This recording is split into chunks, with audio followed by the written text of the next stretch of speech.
जी रासायनिक खतामुळं कडक व्हायला लागली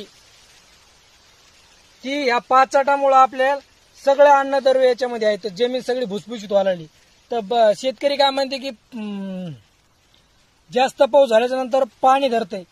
असं पाणी पाचट धरीत नाही, कारण हे पाणी शोषण करतंय. म्हणजे इतकी याच्यामध्ये क्षमता आहे जमिनीची, कारण ही जमीन भुसभुशीत झाल्यामुळं सगळं पाणी जमिनीमध्ये मुरले जात आहे. जमीन एकदम हडकी जाते. बघा पाऊस इतका पडला तरी बी याच्यामध्ये हे बघा माती कशी निघते. तुम्हाला माती कुठत नाही ना, किती माती उकरली तरी माती सगळी अशी मोकळी निघणार आहे.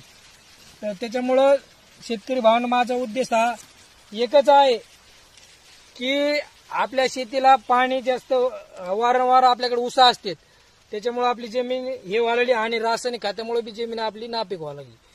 तर भविष्याच्या काळामध्ये आपल्याला पाचट हे आपलं असं वरदान आहे की शेतीसाठी खरोखरच. तर मी आव्हान सांगत असतो की पाचट हे आपल्या शेतीसाठी सोनं आहे आणि खरंच सोनं आहे. आपली जर शेती आपण जर चांगली ठेवली तर आपलं पीक पण एकदम नंबर 1 येणार आहे. तर आता हे 265 तुम्ही एक ऊस बघू शकता इकडं की याची सगळी आता दांड याची मेहनत झालेली आहे. तर आता हे बघू शकता इकडे सगळं ऊस